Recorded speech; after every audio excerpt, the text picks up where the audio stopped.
할렐루야. 성령 충만하십시오. 아멘. 오늘 주님께서 부활하신 귀한 부활 예배를 드리는 날입니다. 오늘도 하나님의 은혜가 우리 모두에게 충만하게 넘치기를 원합니다.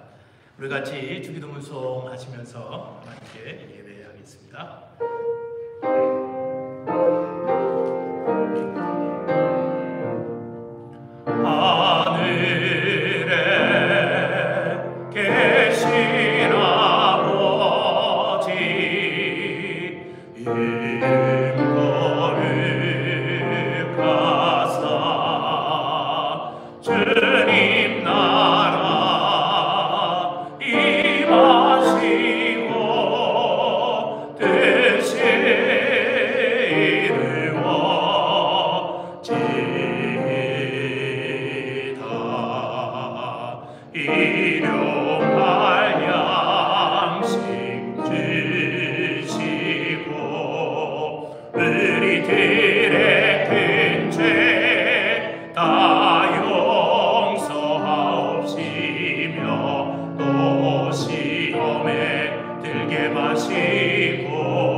우리가 예수의 피를 힘입어 성소에 들어갈 담력을 얻었나니 참마음과 감사함으로 하나님께 나아가자. 하나님은 영이시니 예배하는 자가 신령과 진정으로 할지니라. 아멘. 우리 같이 찬송가 314장 찬양드립니다.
전능하사 천지를 만드신 하나님 아버지를 내가 믿사오며 그 외아들 우리 주 예수 그리스도를 믿사오니 이는 성령으로 잉태하사 동정녀 마리아에게 나시고 본디오 빌라도에게 고난을 받으사 십자가에 못 박혀 죽으시고 장사한 지 사흘 만에 죽은 자 가운데서 다시 살아나시며 하늘에 오르사 전능하신 하나님 우편에 앉아 계시다가 저리로서 산자와 죽은 자를 심판하러 오시리라. 성령을 믿사오며 거룩한 교회와 성도가 서로 교통하는 것과 죄를 사하여 주시는 것과 몸이 다시 사는 것과 영원히 사는 것을 믿사옵나이다. 아멘.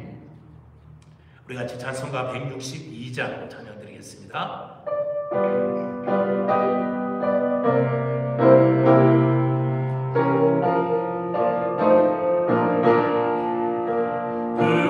부활하신 그 새 주 나 항상 섬기네.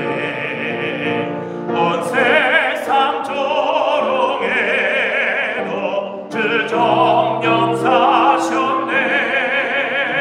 그 은혜로운 손길 그들어 은음성 주 예수 나와 함께 늘 계시네. 예수 늘 살아계셔서 주 동행하여 주시며 늘 말씀하시네. 예수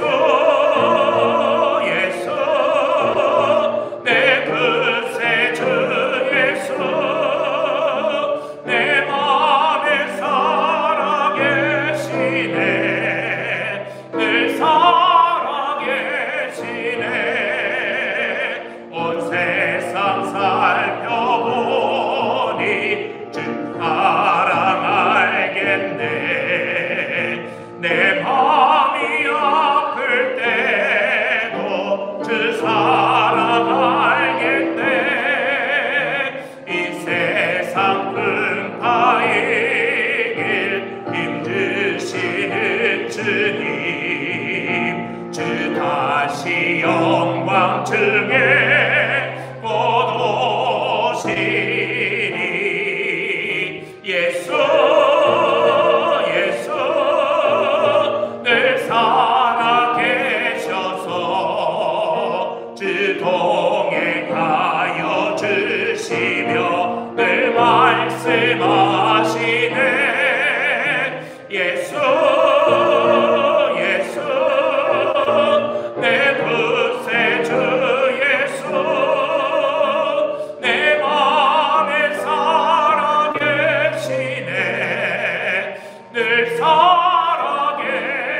살아계시네. 주 믿는 성도들아 다 기쁜 노래로 주 예수리와 함께 다 찬양 드리세. 이 세상 소망이요 참 친구 되시는 주 예수 영원토록 찬양하세. 예수 늘 살아계셔서 주 동행하여 주시며 늘 말씀하시네. 예수 내 그새 주 예수 내 맘에 살아계시네. 늘 살아계시네. 아멘. 오늘 예배를 위해서 우리를 대표해서 정영숙 권사님께서 기도해 주시겠습니다.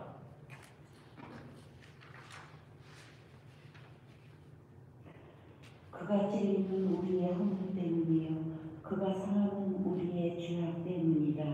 그가 징계를 받음으로 우리는 평화를 누리고 그가 채찍에 맞음으로 우리는 나음을 받았도다. 용서받을 수 없는 죄인이 있던 우리가 죽을 수밖에 없는 우리가 십자가의 보혈로 구원받아서 사망 권세 이기시고 부활로 오신 주님을 경배드리오니 우리의 예배를 받아 주소서. 아멘. 부활의 주님, 주의 보혈로 구원받은 우리 주 달려 죽으신 십자가를 얼마나 바라보며 지냈는지 부끄러운 분입니다.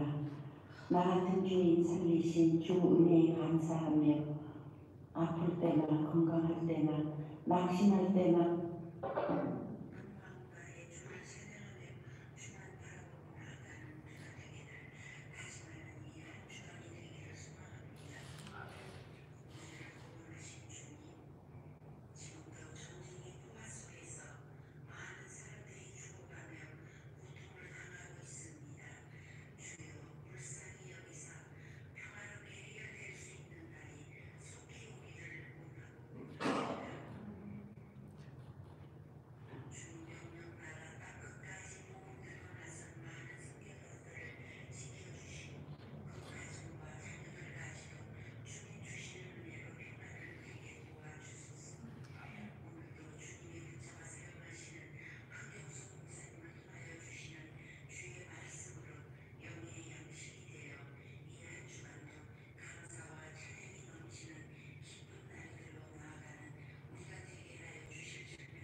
아멘.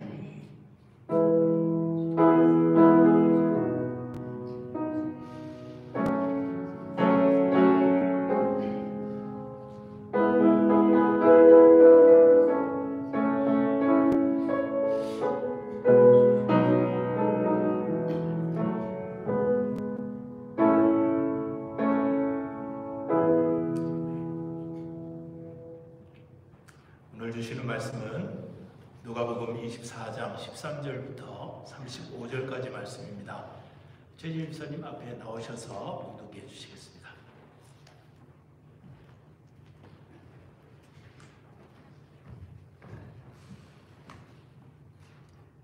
봉독하겠습니다.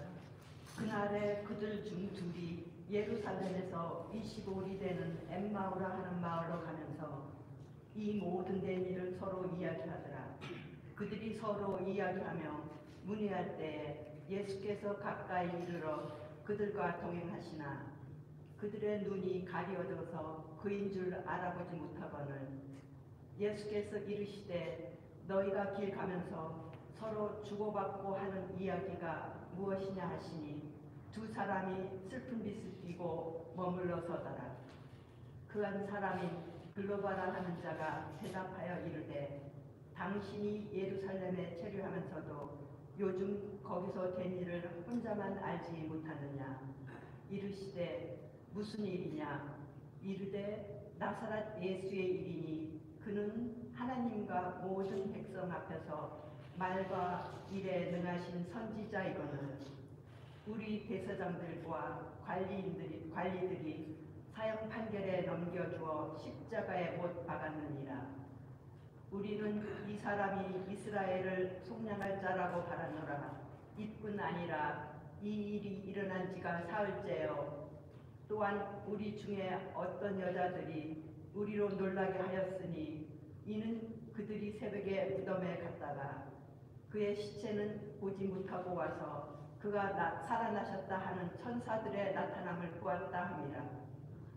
또 우리와 함께한 자 중에 두어 사람이 무덤에 가 과연 여자들이 말한 바와 같음을 보았으나 예수는 보지 못하였느니라 하거늘 이르시되 미련하고 선지자들이 말한 모든 것을 마음에 덜히 믿는 자들이여 그리스도가 이런 고난을 받고 자기의 영광에 들어가야 할 것이 아니냐 하시고 이에 모세와 모든 선지자의 글로 시작하여 모든 성경에 쓴 바 자기에 관한 것을 자세히 설명하시니라. 그들이 가는 마을에 가까이 가매 예수는 더 가려 하는 것 같이 하시니 그들이 강건하여 이르되 우리와 함께 유하사이다. 때가 저물어 가고 날이 이미 기울었나이다 하니 이에 그들과 함께 유하러 들어가시니라. 그들과 함께 음식 잡수실 때에 떡을 가지사 축사하시고 떼어 그들에게 주시니 그들의 눈이 밝아져 그인 줄 알아보더니 예수는 그들에게 보이지 아니하시는지라. 그들이 서로 말하되 길에서 우리에게 말씀하시고 우리에게 성경을 풀어 주실 때 우리 속에서 마음이 뜨겁지 아니하더냐 하고, 곧 그때 일어나 예루살렘에 돌아가 보니 11 제자 및 그들과 함께한 자들이 모여 있어 말하기를 주께서 과연 살아나시고 시몬에게 보이셨다 하는지라. 두 사람도 길에서 된 일과 예수께서 떡을 떼심으로 자기들에게 알려주신 것을 말하더라.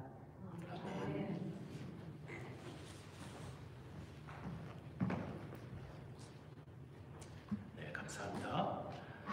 저 앞에 오늘 귀한 예물 드린 성도들 계십니다. 최구자 권사님께서 11조원금 드리셨고, 문미리 지사님께서 주일원금, 그리고 익명으로 주일원금 드리셨습니다. 서정순 권사님께서 주일원금 드리셨고, 또 많은 성도들께서 부활절 감사원금을 드렸습니다. 우리 잠깐 찬송가 한 장 더 할까요? 171장입니다. 하나님의 독생자 예수.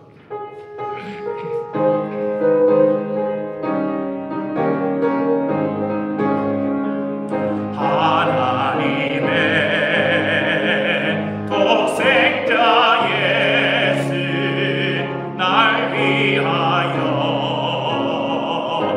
오시었네. 내 모든 죄 사하시려고 십자가 지셨으나 다시 사셨네. 살아계신 주 나의 참된 소망 두려움이 사라지네. 사랑의 주 내 갈 길 인도하니 내 모든 삶의 기쁨 늘 충만하네. 주 안에서 모든 나들이 기뻐하며 찬양하리. 가슴 속에 넘치는 확신, 우리의 가는 길에 소망 넘치네. 살아계신 주 나의 참된 소망 두려움이 사라지네. 사랑의 주 내 갈 길 인도하니 내 모든 삶의 기쁨 늘 충만하네. 선한 싸움 다 마친 후에 우리 주님 배우리라. 사망 권세 다 물리치고 주님이 다스리니 영광 넘치네. 살아계신 주 나의 참된 소망 두려움이 사라지네. 사랑의 주 내 갈 길 인도하니 내 모든 삶의 기쁨 늘 충만하네. 아멘. 함께 기도 한번 하겠습니다. 하나님 아버지, 우리를 사랑하사 주님의 거룩한 자녀 삼으시고 오늘도 예수 안에 있어 영원한 그 삶을 살게 하심을 진심으로 감사합니다. 죽음조차도 우리 주님을 가두지 못하며 죽음에서 사망에서 생명으로 옮기신 그 주님의 놀라운 권세 속에 우리를 두심을 진심으로 감사합니다. 오늘도 사랑하는 우리 성도들이 함께 모여 주님의 부활하심을 축하하며 또한 우리가 그 주님을 믿으며 주 안에 있어 우리도 함께 살아나는 소망을 가지고 주 앞에 예배합니다. 예배하는 성길들 주께서 복되게 하시옵소서. 또한 출타한 성도들 또한 하나님께서 어디에 있든지 그들을 하나님의 은혜 속으로 묶으시기를 간절히 소망합니다. 오늘도 주 앞에 나오며 귀한 예물 드린 손길들마다 복되게 하시고 하나님이 귀한 예물이 쓰이는 곳에 하나님의 크신 영광이 드러나도록 은혜 베풀어 주시옵소서. 예수님 이름으로 기도드립니다. 아멘. 예수께서 다시 살아나셨습니다. 여러분들 그렇게 알고 있고 또 그렇게 믿고 있죠? 근데 좀 이제 문제가 생깁니다. 어떤 문제가 생기냐면은 그 분명한 믿음이 있는데 왜 우리는 이렇게 영적으로 항상 처져 있을까라는 겁니다. 이런 부활에 대한 신앙, 확실한 믿음이 있으면 우리가 막 초대교회 제자들처럼 펄쩍펄쩍 뛰어다니면서 주님 살아나셨대요, 주님 살아나셨습니다 하고 전하기도 하고 또 그렇게 기쁨 속에서 살고 이 세상 빨리 주님 나라를 가고 싶다라는 그런 마음이 우리 속에 막 이렇게 일어나야 됨에도 불구하고 우리는 이러한 영적인 능력을 힘입지 못하면서 살아갈 때가 참 많다는 겁니다. 여러분들 주님의 부활하심 하면 주님께서 살아나셨다라는 그러한 얘기를 들으면 믿어지지가 않아 이런 분들이 계실 거고요. 또 헛갈린다는 그러한 분들도 있을 겁니다. 믿기는 믿어야 되는데 또 어떤 분들은 교회 다니니까 어쩔 수 없이 믿어야 되는 또 그런 경우가 있기도 합니다. 제자들은요 헛갈렸다고 그랬습니다. 왜 혼돈스러웠다고 그랬어요. 너무나도 헛갈리고 도저히 믿어지지 않는 그러한 일이 일어났다는 것이죠. 그래서 제자들은 굉장히 혼란스러웠다라고 이야기를 합니다. 어떤 의사가 그런 얘기를 했습니다. 모태를 가리켜서 세태다라는 그러한 얘기를 했습니다. 어린아이가 우리 이제 어머니의 뱃속에서 10달 동안 있다가 세상을 이렇게 태어나게 되는 세상에 나오는데 모태 속에 있는 동안은 아무런 염려가 없다는 겁니다. 시도 때도 없이 먹여주는 음식 이렇게 공급받아서 먹기도 하고 항상 벌거벗은 몸으로 있어도 동일한 온도 속에서 살아가서 추위도 염려 없고 더위도 염려 없는 그러한 상태 속에서 있었다는 겁니다. 그런데 탯줄을 자르는 순간 어머니의 뱃속에서 나오는 순간 가리켜서 우리는 출생이라고 이야기를 하는데 이제 어머니와 완전히 분리되는 그러한 과정을 거치게 됩니다. 우리가 이 땅에서 살아가는 동안도 모태 속에 있는 것 같은 그러한 세상 속에서 살아간다는 겁니다. 마치 이스라엘 백성들이 광야에서 살아갔던 40년은 아무런 염려도 없고 아무런 근심도 없고 두려움도 없는 하나님의 은혜 속에서 살아갔던 그러한 삶이었다는 것이죠. 근데 이제 광야로 들어가면서부터 이게 바뀌기 시작합니다.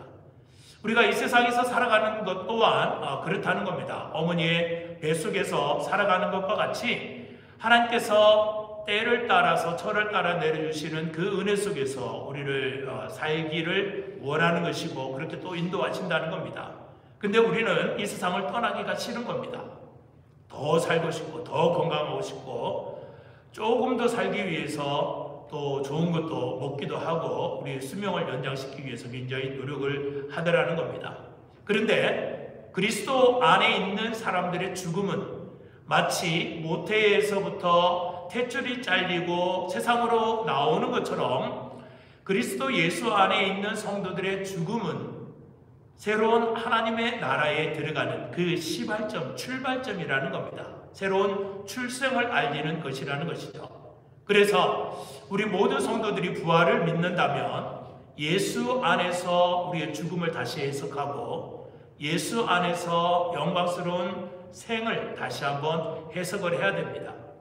예수 안에 있다는 것이 우리가 바라보는 죽음과 어떤 연관이 있으며 죽음조차도 우리를 두렵게 하지 못하는 그러한 삶을 살 수 있는가, 예수 안에서 이것을 바라보라는 겁니다.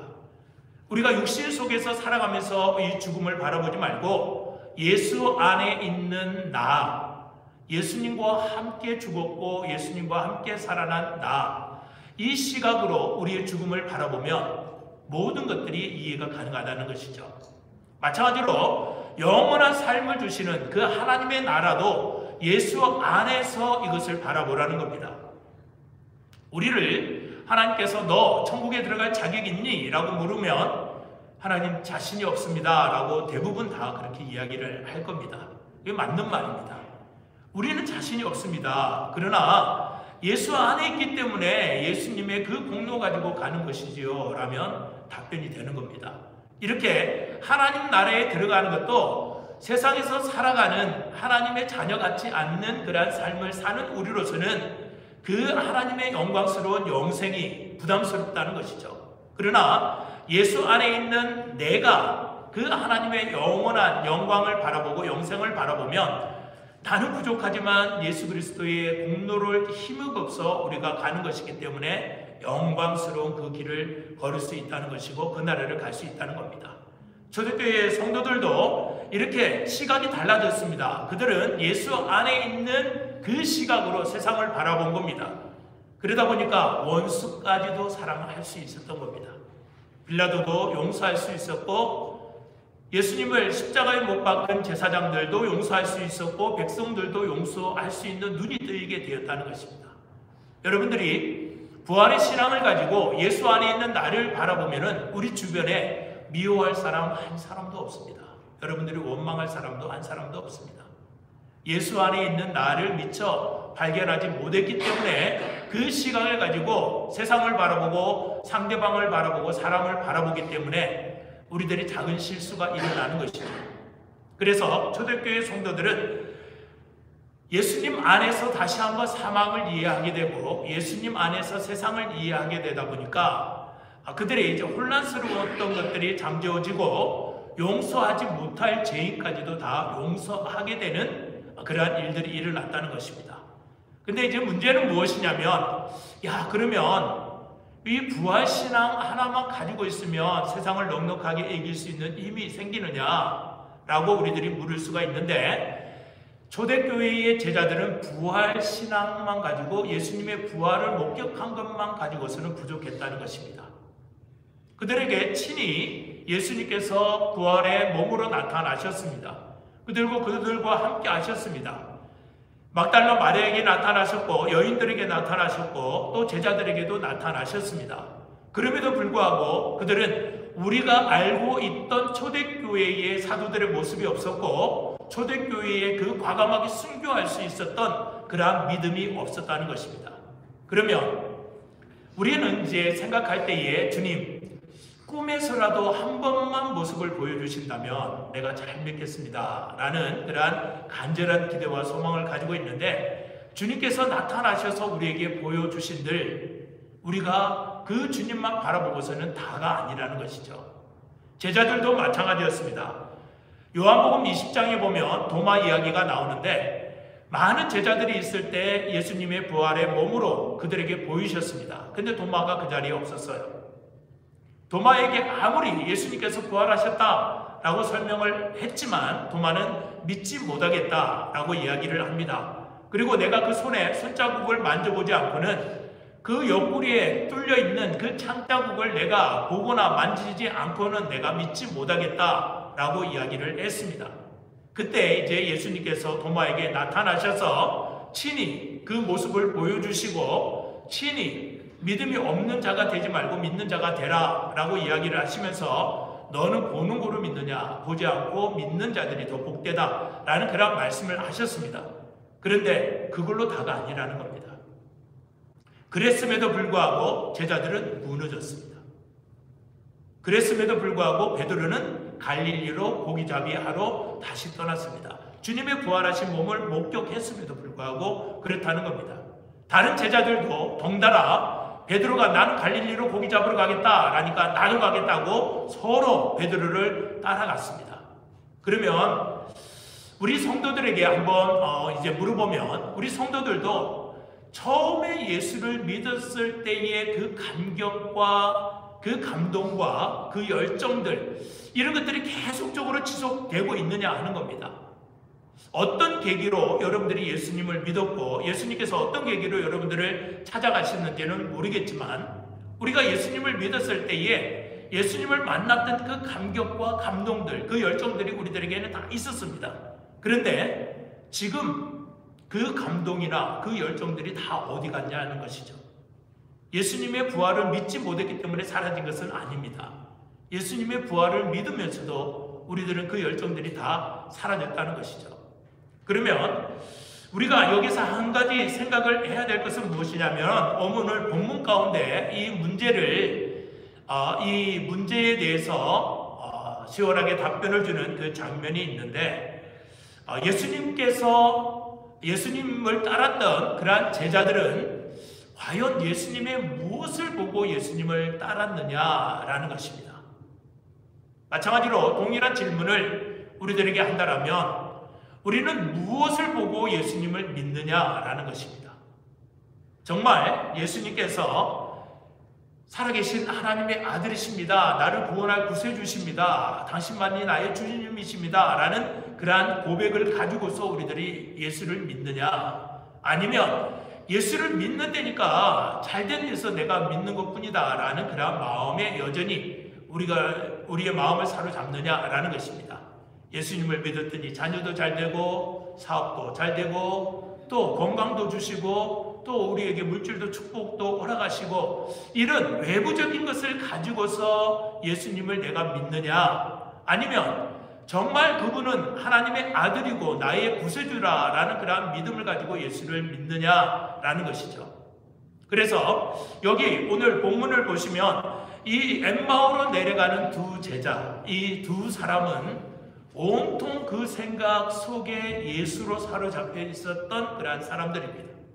예수님께서 십자가에 달려 죽으셨다라는 그러한 소식을 듣고 사흘을 있은 다음에 이제 엠마오라는 그러한 마을로 내려가는데, 마을로 내려가면서 둘이 서로 이야기를 합니다. 여기 원어를 보면 열정적으로 그 일에 대해서 의논하였더라라는 이러한 말이 추가가 되어 있는데, 이들이 그냥 지나가는 말로 예수님에 대해서 이야기를 한 게 아닙니다. 그러니까는 요 정도 11km의 거리면은 거의 한 7마일 정도가 되니까는 시애틀을 몇 번 왔다 갔다 하는 그러한 거리네요. 그러니까 꽤 긴 그러한 거리죠. 그러한 거리를 왔다 갔다 하면서 다른 생각을 안 했다는 겁니다. 온통 그 머릿속에, 그 생각 속에 예수님께서 살아계셨을 때 우리에게 행하시고 우리에게 베푸셨던 일들, 나사로를 살리셨던 일들, 오병이어를 일으켰던 일들, 그런 거는 우리들이 보면서 분명히 그분은 하나님께서 보내신 메시아요 구세주인데 어떻게 해서 십자가에 달려 죽었느냐, 어떻게 해서 제사장들은 그가 메시아인지를 알지 못했느냐, 그리고 백성들은 왜 그를 십자가에 못 박아 죽었느냐, 온통 이 생각으로 가득 찼다는 겁니다. 그러니까 우리가 평상시에 살아가면서 우리의 생각 속에 예수 하면서 머릿속에 항상 예수로만 가득 찼다 한들 그거 가지고서는 다 되는 게 아니라는 겁니다. 무엇을 바꿔야 되냐면 우리의 생각을 바꿔야 된다는 겁니다. 지금 제자들은 이 생각을 바꾸지 않아서 온통 이 생각 속에 그가 어떠한 사람인가, 그가 이스라엘을 회복시킬 사람인가 라는 이 쪽으로만 초점이 맞춰져 있다 보니까는 그가 십자가에 왜 죽어야 됐으며 그가 살아났을 때 내가 부활하리라 라는 그 말은 무슨 말이며 나사로가 죽었다가 살아난 것은 어떤 의미가 있으며 이런 것들은 전혀 눈 속에 그 생각 속에 들어오지를 않더라는 겁니다.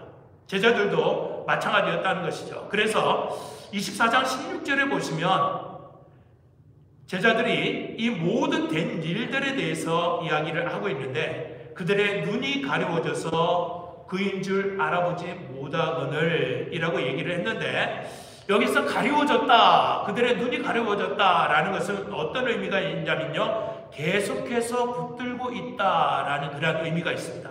그러니까 제자들이 무엇을 계속해서 붙들고 있었길래, 어떤 마음으로 어떤 생각을 붙잡고 있었길래 3년 동안 따라다니던 예수님이 바로 옆에 와서 말을 거는데도 예수님을 알아보지 못했을까?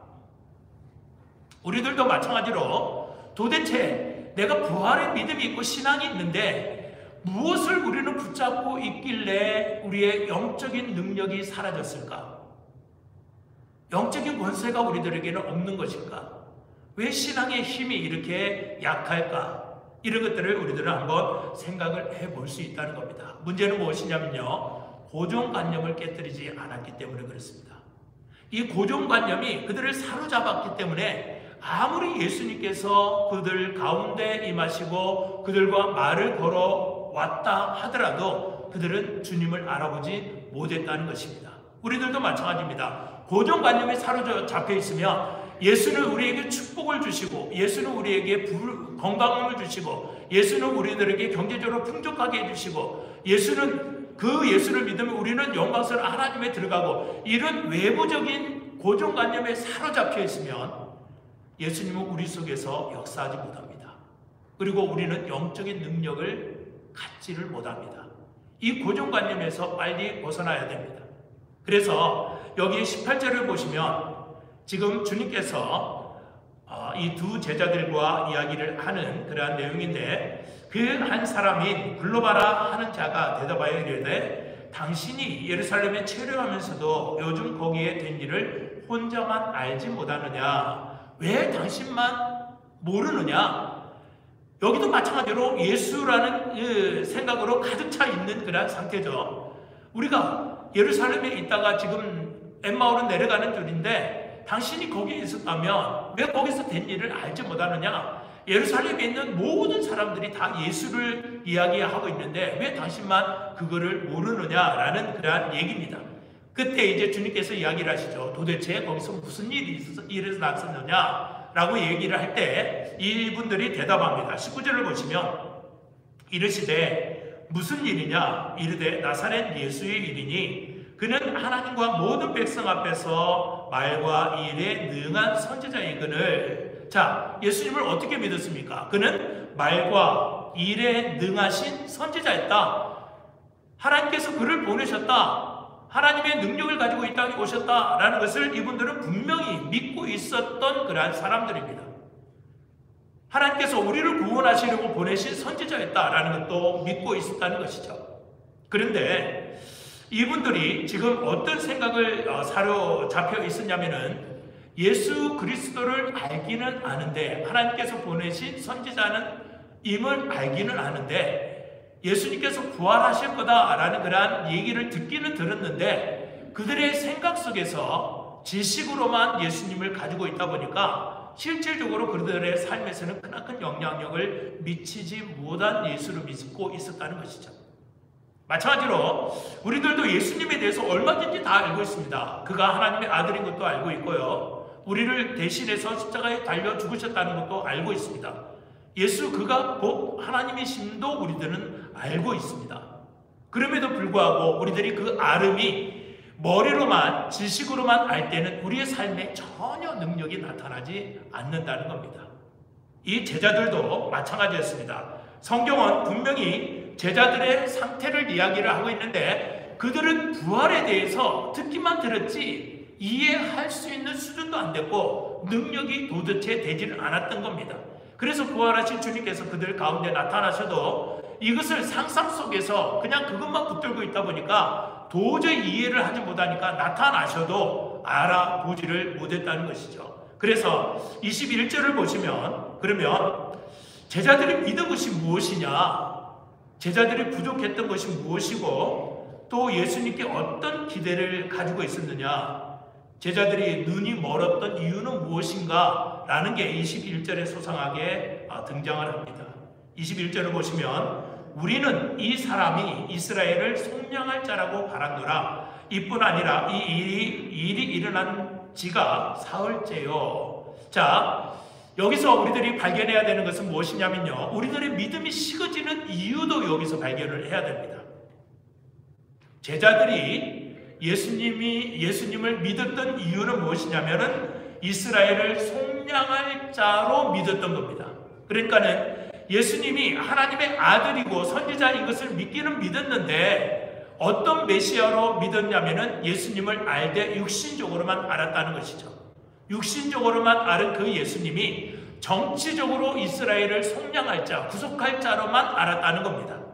그가 진정 하나님의 아들이고 우리를 위하여서 죽으시고 우리를 위하여서 살으시는 것에 대해서 믿은 것이 아니라 다만 이스라엘을 정치적으로 해방시킬 그 하나님으로, 그 선지자로 믿었다는 것입니다. 마찬가지로 아까 말씀드린 것처럼 우리들이 예수님을 믿는 이유가 무엇인가? 그냥 무엇인가 이 세상에서 잘 되기 위해서 예수님을 믿는 건가?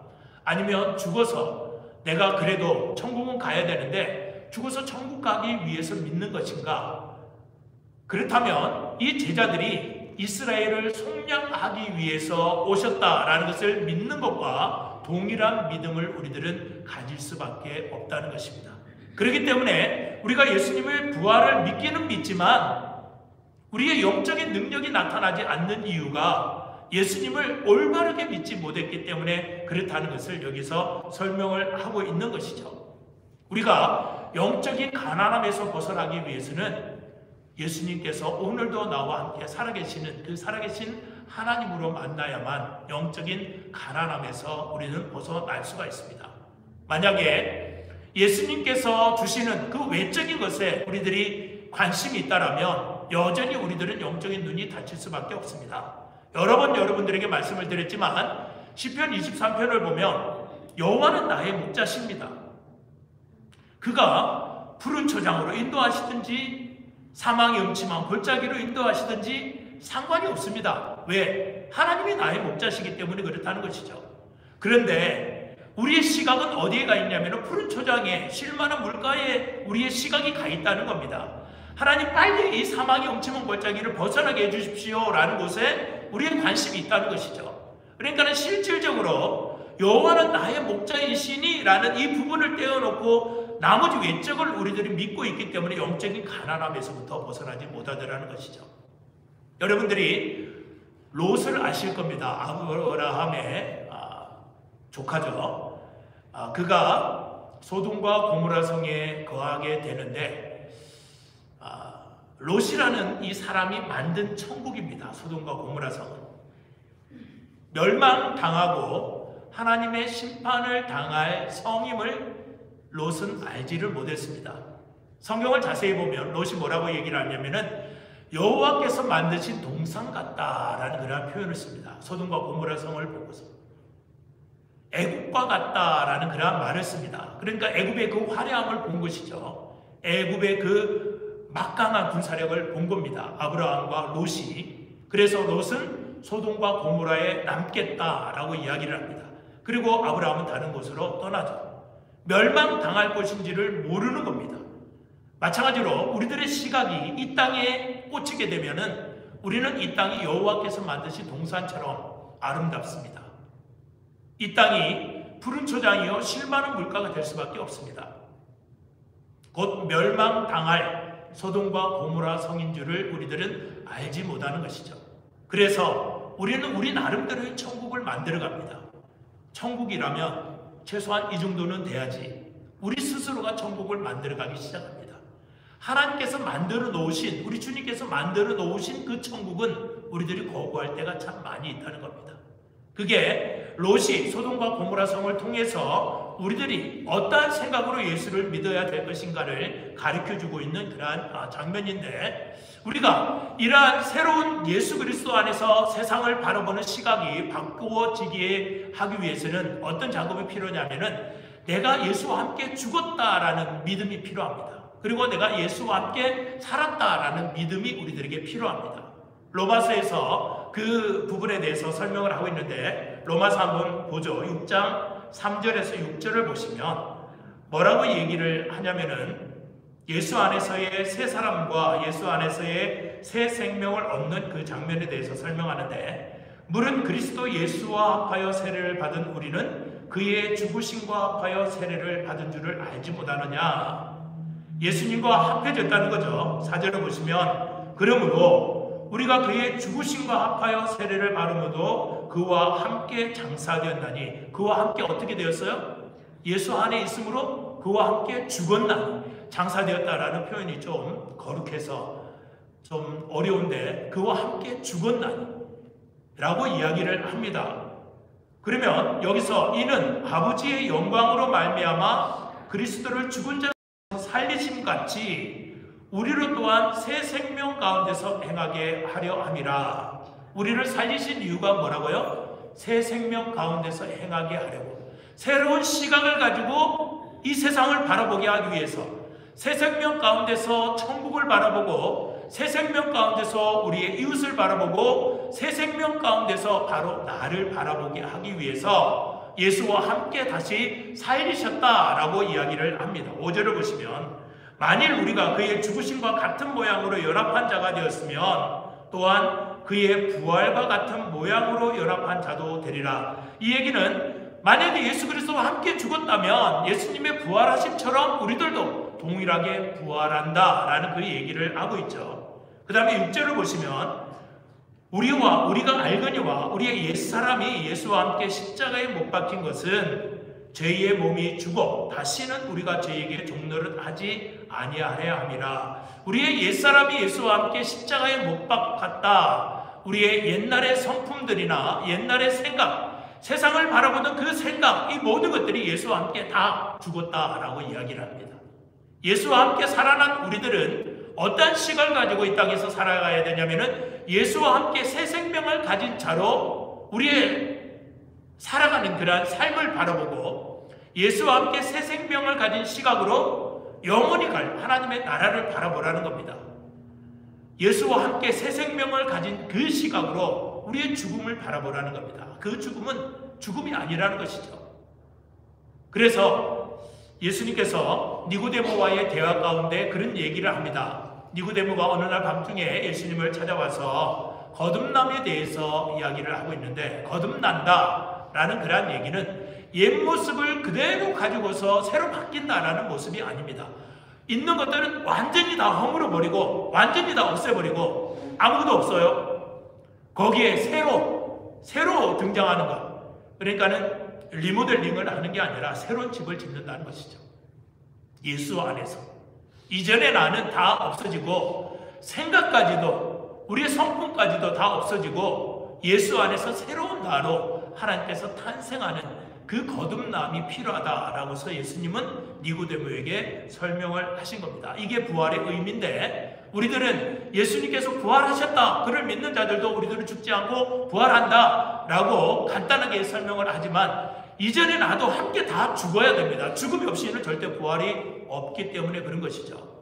그래서 예수와 함께 완전히 나는 죽은 겁니다. 이제 없어진 겁니다. 그래서 예수와 함께 새로운 생명으로, 새로운 생각을 가지고 새로운 시각으로 살아가는데 예수와 같은 시각으로 우리는 살아간다는 것이죠. 그게 우리에게 하나님께서 부활을 허락하신 이유입니다. 그래서 25절과 26절에 이르면 뭐라고 얘기를 하냐면은 이르시되 미련하고 선지자들이 말한 모든 것을 마음에 더디 믿는 자들이여 그리스도가 이런 고난을 받고 자기의 영광에 들어가야 할 것이 아니냐 하시고, 여기서 미련하다라는 그 얘기는 뭐냐면은 우리가 이야기를 하는 것처럼 왜 이렇게 바보 같냐라는 그 얘기가 아니라 라는 얘기는 왜 아직도 이해를 못하느냐라는 얘기입니다. 이해가 부족하다라는 그 의미로 여기서 미련하다라는 것을 이야기를 합니다. 그리고 더디 믿는 자여라고 이야기를 할 때 여기서 더디 믿는다라는 얘기는 보고도 믿지 못하는 것, 만지고도 믿지 못하는 것, 알면서도 믿지 못하는 것을 가리켜서 더디 믿는 믿음이다 라고서 여기 설명을 합니다. 그래서 우리는 예수님을 압니다. 부활도 믿습니다. 그런데 이것이 우리의 삶 속에서 역사하지 못한다면 더디 믿는 것과 마찬가지입니다. 우리는 예수님의 살아나심을 눈으로 목격하고도 믿지 못하는 겁니다. 예수님께서 우리와 함께 계신다라는 것을 알면서도 우리는 믿지 못하는 겁니다. 그래서 예수님께서 더디 믿는 자들이여 그리스도가 이런 고난을 받고 자기의 영광에 들어가야 할 것이 아니냐라는 그 얘기를 하고 있습니다. 그러니까 예수님께서 이 고난을 받았다, 이 죽음 가운데 있었다, 죽지 않으면 새로운 부활의 몸으로 날 수 없기 때문에 제자들에게 이렇게 설명을 하는 겁니다. 결국은 이들의 눈을 뜨게 한 것이 무엇이냐? 예수님이 부활하신 몸으로 나타나시기 때문에 눈을 뜨게 한 게 아닙니다. 자세하게 그 말씀을 풀어 그들에게 이름에 그들의 마음이 뜨거워졌다라고 표현을 합니다. 그러니까 우리는 모든 근거, 우리의 신앙의 근거들을 어디서 발견을 해야 되냐면은 하나님의 말씀 속에서 발견을 해야 된다는 것이죠. 그가 진정, 저 황 목사는 그리스도가 하나님께서 보낸 하나님이시라고 얘기를 하는데, 그러면 성경은 뭐라고 얘기를 하냐? 성경에서 여러분들이 발견을 해야 된다는 겁니다. 성경을 읽을 때 여러분들의 마음이 뜨거워져야 되고, 성경을 통해서 내가 예수와 함께 죽었구나. 그런데 죽은 것으로 끝난 게 아니라 성경을 보니까 하나님께서 예수를 다시 일으키시고 부활을 시키신 것은 죽은 나를 다시 살리게 하기 위함이구나 라는 것을 성경을 통해서 발견을 하라는 겁니다. 그때 마음이 뜨거워졌고 제자들의 눈이 열렸다라고 설명을 하고 있습니다. 마찬가지로 아까 여러분들에게 왜 우리는 이런 믿음을 가지고 있으면서도 우리의 영적인 능력이 나타나지 않는가? 우리의 시각이 여전히 세상을 붙잡고 있기 때문에 예수님의 그 영적인 것을 바라보지 못하는 이유가 있습니다. 그리고 우리는 예수를 믿지만 우리의 지식으로만 예수님을 알기 때문에 우리의 삶 속에서 역사하지 못하는 그러한 이유도 있습니다. 그래서 여러분들이 예전의 그 열정으로 다시 되돌리고 돌아가기 위해서는 여러분들이 다시 멀리했던 말씀을 가까이 하시고 그 말씀 가운데 여러분들이 정말 예수는 하나님이셨구나, 나를 위해서 죽으셨구나, 나를 위해서 다시 부활하셨구나 라는 것을 발견한다면 엠마오로 내려가는 제자들처럼 여러분들의 마음이 뜨거워져서 주님을 발견할 것이고, 그 즉시로 예루살렘에 올라갔던 것처럼 하나님께서 우리를 통해 하실 그 일에 대해서 우리가 믿음으로 순종하면서 나아가는 그러한 일이 이 부활절에 있다는 것입니다. 이 부활의 영광이 여러분들에게, 여러분들의 가정에 차고 넘치기를 원합니다. 우리 같이 한번 부활 찬송합시다. 고난주간 찬송은 아무리 불러도 은혜가 되는데 부활절 찬송은 1년에 한 번 부르는 것이지만 어쩐지 어색합니다. 그죠? 160장입니다. 같이 한번 찬송할게요.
살아나셨네. 어둠을 만민이 다스리시네. 사셨네 예수 다시 사셨네. 아멘. 오늘은 부활 주일입니다. 여러분들이 이 부활의 은혜가 충만하게 넘치기를 원합니다. 교회에서 여러 가지 이제 테크니컬한 부분에 있어서 우리가 너무나도 미흡합니다. 그래서 녹음한 것도 제대로 틀리지 못하고, 이게 스피커가 나빠서 그런 거가 아니고, 여러분들에게 팁을 하나 드린다면은 성경을 봉독하는 것을 녹음을 하시고 기도를 하는 것을 녹음을 하실 때에는 골방에 들어가셔서 조용한 은밀한 가운데서 하십시오. 그러면 녹음이 아주 깨끗하게 잘 됩니다. 근데 오픈된 공간에서 녹음을 하면 굉장히 잡음이 굉장히 심합니다. 그래서 가끔 가다가 뭐 칙칙하는 이런 소리가 들리지 않습니까? 이게 스피커가 나빠서 그런 게 아니라 녹음하는 과정에서 이런 문제가 생겨서 그렇습니다. 그래서 다음번에 녹음을 하실 때는 골방에 들어가셔서 은밀한 가운데 녹음을 하시면 될 것 같습니다. 오늘 출타한 성도들이 여러 계십니다. 위에서도 기도해 주시기를 부탁하고요. 육신이 연약한 성도들을 위해서도 여러분들이 계속적으로 기도를 해 주시기를 부탁합니다. 여성교회에서 예배 후에 맛있는 음식을 준비하셨는데, 가급적이면 드시고 가시든지 아니면 나는 꼭 가야 된다 그러시는 분들은 싸서 가셔도 무방합니다. 조금이라도 싸서 가시면 될 것 같습니다. 우리 다 함께 자리에서 일어나셔서 하나님은 나를 지키시는 자 성령하시고 축도함으로 예배를 대하도록 하겠습니다.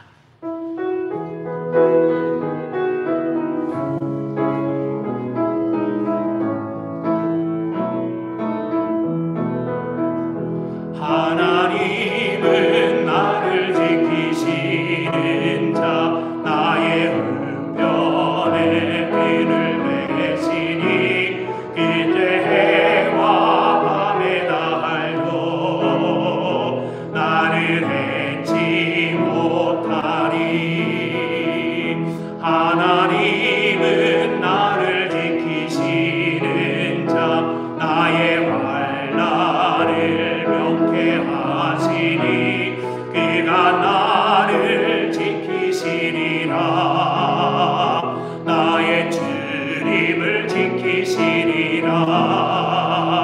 눈을 들어 산을 보아라. 나의 도움 어디서 오나. 나를 지으신 나를 만드신 여호와께로다. 부활의 영광을 우리에게 허락하신 하나님 아버지, 오늘도 주의 자녀들이 주 앞에 나와 예배하며 주와 함께 죽으며 세상을 향하는 우리의 마음과 우리의 시선 또한 함께 죽으며 주와 함께 살으며 주님께서 가지고 계신 세상을 바라보는 시선으로 하나님의 나라로 영광된 몸으로 살아가는 그 생명의 시선을 저희들에게 허락하심을 진심으로 감사합니다. 그 영생의 눈으로 우리의 이웃을 보게 하시고 영생의 눈으로 세상 가운데 살며 우리의 주변 사람들을 바라보게 하시고 그 영생의 눈으로 나를 바라보며 영원한 하나님의 나라를 바라보는 축복된 성도들의 삶이 되게 하나님께서 함께하여 주시옵소서. 지금은 우리 주 예수 그리스도의 한량없는 은혜와 하나님 아버지의 신실하신 사랑하심과 성령님의 인도하심과 교통하심이 오늘도 주 앞에 나와 예배하며 또한 가정에서 예배하는 사랑하는 성도들의 머리 위에 지금부터 영원토록 함께 하시기를 간절히 축원하옵나이다. 아멘.